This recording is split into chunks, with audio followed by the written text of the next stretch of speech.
아프리카 남서부 나미비아 공화국의 나미부 사막. 이곳의 원주민 킴바족 사이에서 전해지는 이야기가 있습니다. 그것은 독을 품은 땅속의 용이 숨을 내쉰 숨구멍이요. 마치 누가 컴퍼스로 그린 듯 지름 2m에서 15m에 이르는 수천 개의 원이 있는 나미부 사막의 페어리 서클입니다. 저게 이거 뭐예요? 신기하다.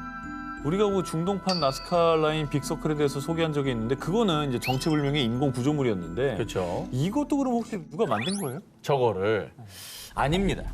나미부 사막의 페어리 서클은 마치 살아있기라도 하듯 비가 온 뒤 사막에 풀이 자라기 시작하면 그때 나타나는데요. 진짜?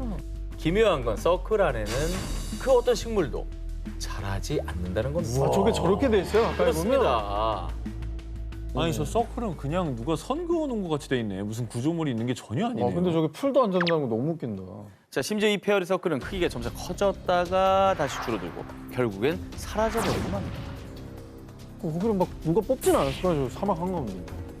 페어리 서클이 생기는 이유가 도대체 뭐예요, 그러면? 자, 그동안 수많은 과학자들이 다양한 가설을 제기했는데요. 그중 유력한 첫 번째 가설, 바로 기후설입니다. 나미부 사막의 페어리 서클은 식물이 물을 얻기 위해 스스로 만든 패턴입니다. 2013년 남아공 케이프타운 대학의 마이클 크레이머 교수는요. 건조한 기후 속에서 부족한 물을 차지하기 위해 식물들이 치열한 경쟁을 벌인 결과 물을 공급받지 못한 식물이 시들어 죽고 사라진 것이라고 주장했습니다. 자, 근데 기후 때문이라고 하기엔 근거가 좀 부족한 게 네. 사막은 많거든요. 음흠. 그러니까 뭐 사하라 사막, 고비 사막 여러 사막들이 있는데 그렇지. 굳이 이 사막에서만 페어리 서클이 나타난다. 이거 믿기 어렵거든요. 자, 그래서 두 번째 가설을 보여드리겠습니다. 흰개미설. 예, 나미브 사막에 페어리 서클이 있는 곳에 항상 흰 개미가 있었습니다. 2013년 독일 함부르크 대학의 노르베르트 유르겐 교수는요. 흰개미가 식물의 뿌리를 갉아먹어 식물이 시들면서 아무것도 자라지 않는 페어리 서클이 발생. 그리고 흰개미가 점차 외부로 식물의 뿌리를 갉아먹어 나가면서 서클이 더 넓어진다고 주장했습니다. 야, 이거는 그럴 수도 있겠네요. 이렇게 말하면. 흰 개미 때문에 집도 무너지고. 개미집도 크고. 네. 하지만 아직 단정하긴 이릅니다. 나미부 사막의 페어리 서클은 왜 하필 원형인지, 왜 원과 원 사이의 거리가 일정한지 정확한 이유는 밝혀지지 않은 건데요. 그리고 2014년 호주 아웃백의 사막에서도 나미부 사막과 유사한 페어리 서클을 발견. 어허. 독일 괴팅엔 대학교의 슈테판 게친 교수가 이를 조사한 결과 흰개미가 사막의 페어리 서클을 만드는데 직접 관여하지는 않았습니다. 호주의 페어리 서클이 있는 지하에서는 풀을 자라지 못하게 할 만한 흰개미 집단이 발견되지 않았다고 합니다. 야, 너무 신기하다.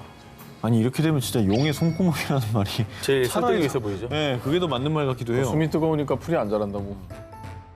드넓은 사막의 미스터리 스팟은 또 있습니다. 지난 5월 국제우주정거장에 체류 중이던 유럽 우주국 소속 프랑스 엔지니어 토마스 페스케가 일명 사하라의 랜드마크를 촬영해 SNS에 공개.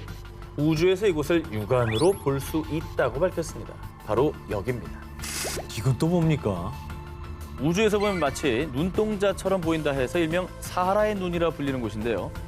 그게 도대체 얼마나 크면 저렇게 보인다는 진짜 신기한 게 저게 우주에서 찍었는데 저 사이즈인 거면. 그렇죠. 와, 얼마나 큰 거야. 움푹 팬 원형 형태인데 지름이 무려 약 40km입니다. 여의도에서 인천공항까지의 거리와 비슷한 셈인데요. 워낙에 크다 보니 정작 현재에서 육안으로는 제대로 확인 불가. 자, 사람들은 사하라의 눈의 실체를 알지 못하다가요.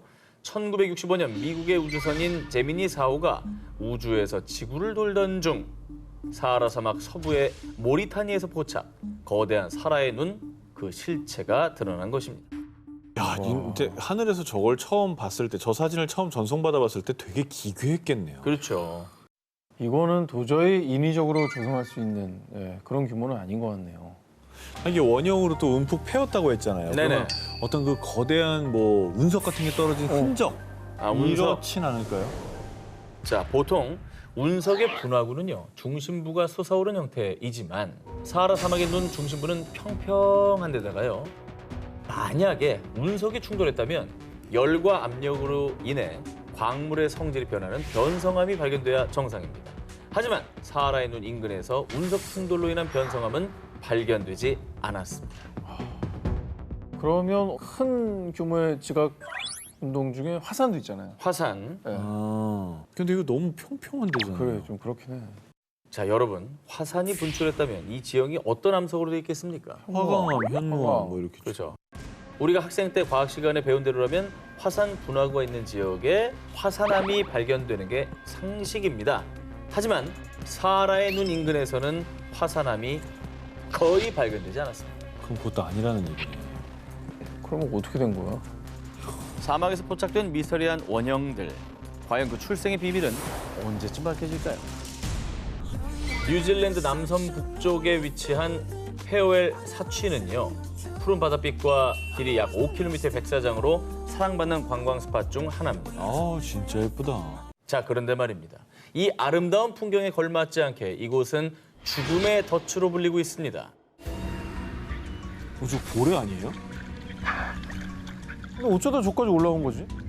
자, 지난 2월 22일 약 50마리의 긴 지느러미 들쇠고래 떼가 페어웰 사취에 좌초돼 있다는 신고가 접수된 건데요. 이후에 현지 해양 전문가들을 비롯해 자원봉사자 70여 명이 해변으로 몰려들었고요. 사람들은 표류한 고래 등에 젖은 수건을 덮어주거나 양동이로 계속 물을 뿌렸는데요. 그러나 사람들의 노력에도 불구하고 절반가량의 고래들이 탈수, 화상 등으로 목숨을 잃고 말았습니다. 아유. 그러니까 물론 뭐 포유동물이기 때문에 호흡에는 문제가 없었을지라도 네네. 바닷속에 수온에 적응돼 있는데 자외선을 계속 받으면 너무 얼마나 뜨겁죠. 뜨겁겠어요. 예, 진짜 살 수가 없었겠죠. 아니 근데 왜 올라왔냐고 도대체 집단으로. 그런데 고래떼 좌초 사건은 이번이 처음이 아니었습니다. 2015년 2월에는 198마리, 2017년 2월에는 무려 700마리의 고래떼가 페어웰에 좌초돼 그중에 수백 마리가 목숨을 잃었는데요. 자, 그러나 도대체 왜 고래들이 페어웰 사추로 몰려들어 떼죽음을 당하는지는 미스테리. 여전히 그 이유는 밝혀지지 않고 있습니다. 조류가 되게 센 거죠. 조류가 세다. 그러니까 거기에 이제 고래들이 아무리 수영을 잘해도 휘말려가지고 어허. 이쪽으로 밀려 들어오지 않았냐. 해류의 흐름에 따라. 아니면 뭐 고래들이 집단 자살하고 그런 거예요? 고래도 스트레스 받으면 뭐 자살하고 뭐 그런 얘기 있죠. 고래떼 좌초 현상에 대해 전문가들이 다양한 추측을 내놓고 있습니다. 영국 세인트 앤드류 대학의 이안 보이드 교수 연구팀은요. 해군 함정에 초음파 탐지기가 영향을 미친 것으로 보입니다.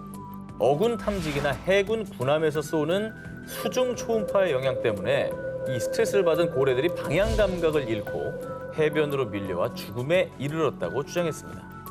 아, 그렇지. 그럴 수 사실, 있죠. 예, 초음파를 걔네들은 들을 수 있는 영역이 있잖아요. 근데 그거를 얼마나 심하면 스트레스 받으니까 막 도망치듯이 이제 막 우리로 치면 소음이 엄청 심한 상황이니까. 왜 하필 이런 현상이 페어웰 사취에 자주 발생하는지에 대한 또 다른 전문가들의 분석이 있습니다. 고래들이 방향을 잘못 잡고 앞으로 나가다 모래에 걸린 것 같습니다. 모래가 길게 퇴적된 사취의 지형적 특성 때문에 다시 바다로 들어가지 못했을 거라는 거죠. 근데 이게 뭐 한 번도 아니고 여러 차례 발생한다는 게 정말 미스터리하긴 합니다. 계속해서 저렇게 고래가 죽어나가는 거 보면 가슴 아프잖아요. 네네. 좀 이렇게 원인을 찾아서 빨리 해결이 되었으면 좋겠네요.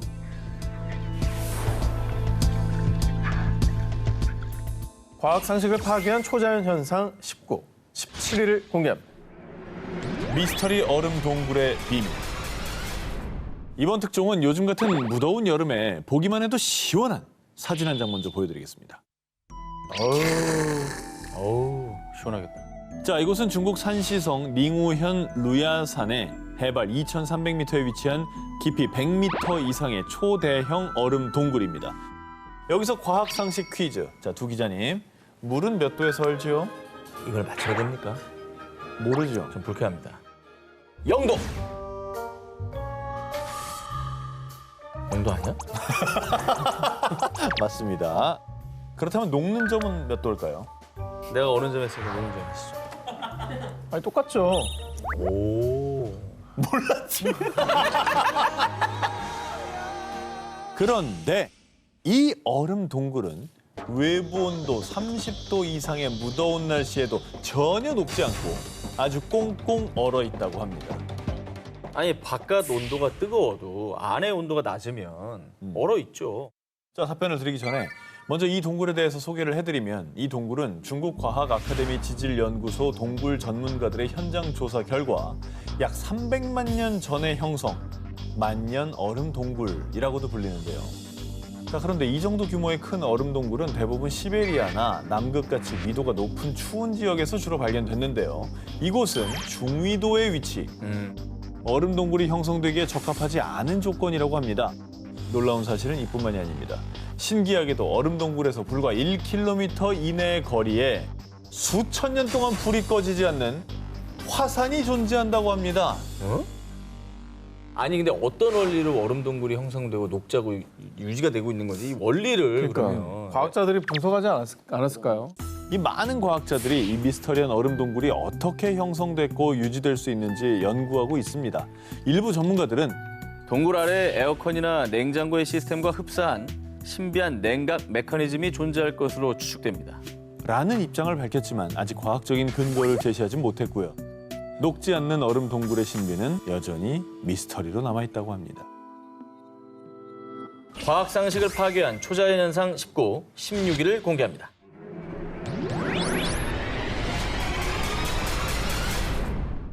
(2017년 9월 7일) 밤 11시 49분 무렵 멕시코 남부 인근 태평양 해상에서 규모 8.2의 강진이 발생.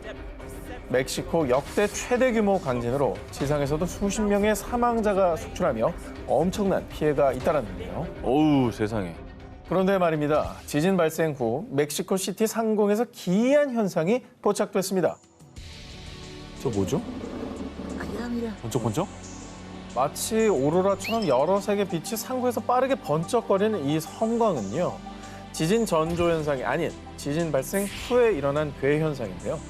자, 일부 음모론자들은 멕시코에 나타난 이 섬광이 오로라라고 주장했는데요.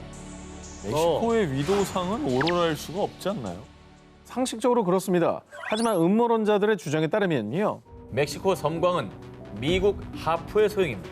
미국의 고출력 고주파 송신기 하프에서 발사한 고주파로 인해 플라즈마가 지구 자기장과 마찰에 생긴 인공 오로라일 것이라고 추측했습니다. 우리가 하프에 대해서 소개한 적이 있긴 한데 뭐 기후도 조작하고 인공 지진까지 일으키고 뭐 이런 루머가 있잖아요. 뭐 또 비밀 실험 같은 거 한 거예요? 그런데 과학자들의 의견은 달랐습니다.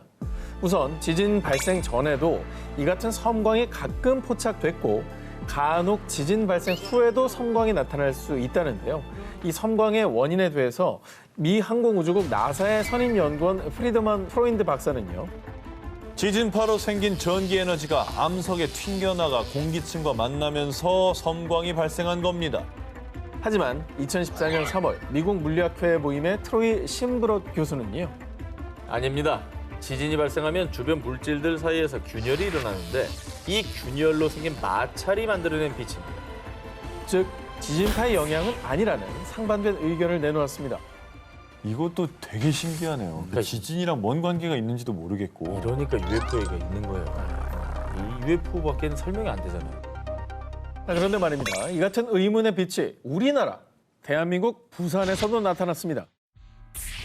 별빛이 내린다고는. 자, 마치 하늘로 솟구쳐 오는 듯한 이 빛기둥은요. 2013년 10월 28일 오후 7시 30분경 부산 해안 지역 상공에서 포착된 것으로요.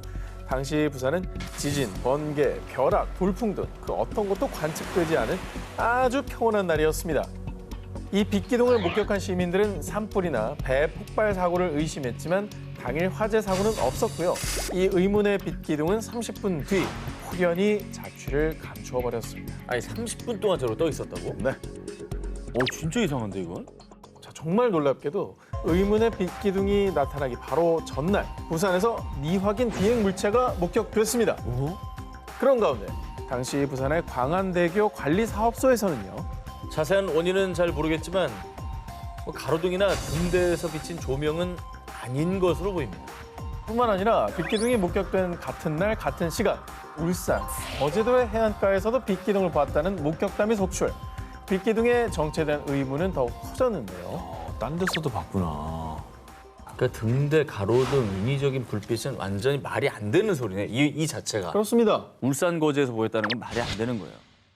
그로부터 4년 뒤인 2017년 2월 3일 부산에 다시 모습을 드러내는 빛기둥. 이번은요. 또 왔어? 더 많습니다. 저렇게 많어?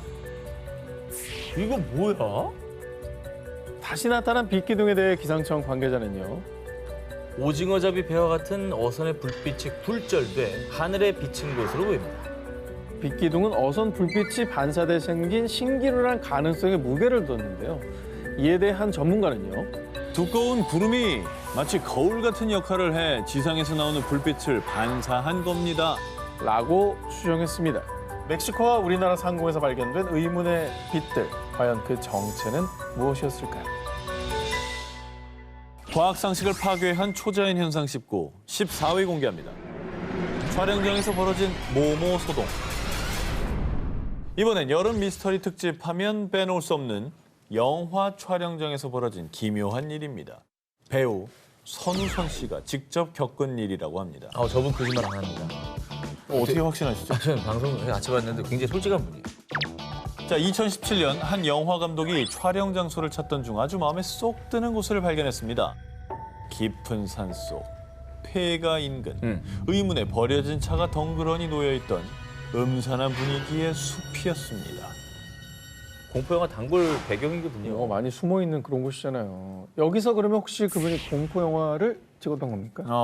그렇습니다. 아유 무서워. 사실 그는 공포영화, 고사, 피해 중간고사, 휴먼 영화, 개춘 할망 등을 연출한 창 감독이었습니다. 당시엔 구미호 이야기를 담은 판타지 영화 숲속의 아이를 준비 중으로요. 구미호 역의 선우선 씨가 임산부에게 주술을 거는 장면을 찍던 중 우리 선우선 배우가 귀신을. 이거는 진짜 귀신일지도 모르고 아니면 제가 약간 그 몰입하는 과정에서 오는 그럴 거예요. 환경일 수도 있겠죠. 야, 근데 하필 또 주술신이잖아요. 그 씬을 찍을 때 나타났다는 거죠. 본인이 또 음산한 기운을 갖고 있을 때였으니까 그 기운에 끌려서 귀신이 나오게 된 건가? 그런데 문제는 이뿐만이 아니었습니다. 뭐야? 카메라 배터리가 또 나갔잖아. 아까 분명 켜져 있었는데. 아니 모니터 왜 안 나오는 거야 이거? 촬영을 시작하려고 하면 완충돼 있던 카메라의 배터리가 방전되거나 모니터의 화면이 제대로 켜지지 않는 등 기묘한 일이 연이어 일어난 겁니다. 뭐 한두 번은 우연이라고 칠 수 있지만 계속 반복되는 건 의심해 볼 만하거든요. 아니 처음부터 음산한 기운이 있었다고 했잖아요. 그리고 숲속에 차가 버려져 있었다는 것도 좀 이상하고요. 누가 차를 걷어버립니까? 그냥 뭔가 사연이 있는 거 아니에요? 그 차를 버리고 뭐 그 어떤 차 주인에 대한 어떤 안 좋은 일이 있었다든지. 공포 영화 촬영 중 목격한 귀신과 미스터리한 현상. 정말 그곳엔 눈에 보이지 않는 무언가 존재했던 걸까요? 뉴질랜드의 수도 웰링턴을 비롯해 오클랜드, 크라이스트처치, 타우랑가 등 1970년대부터 비교적 최근인 지난해까지 뉴질랜드 주민들은요.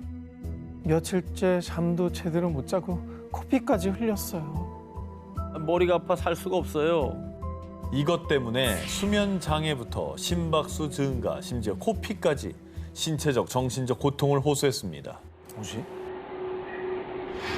뭔가 막 기계음 같긴 한데.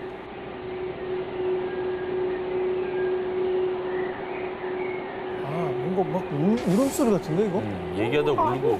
막 이런. 예. 이런 소리가 계속 들리는 거예요. 그러니까 윙윙 지직 막. 근데 이제 이게 괴로울 거는 알겠는데 이것 때문에 코피까지 흘렸다고요? 이를 분석한 전문가들은 소음의 주파수가 100Hz 이하의 저주파로 신체에 직접 진동을 주기 때문에 심할 경우 극심한 피로와 함께 두통, 구토, 어지러움 등을 유발할 수 있다고 밝혔는데요.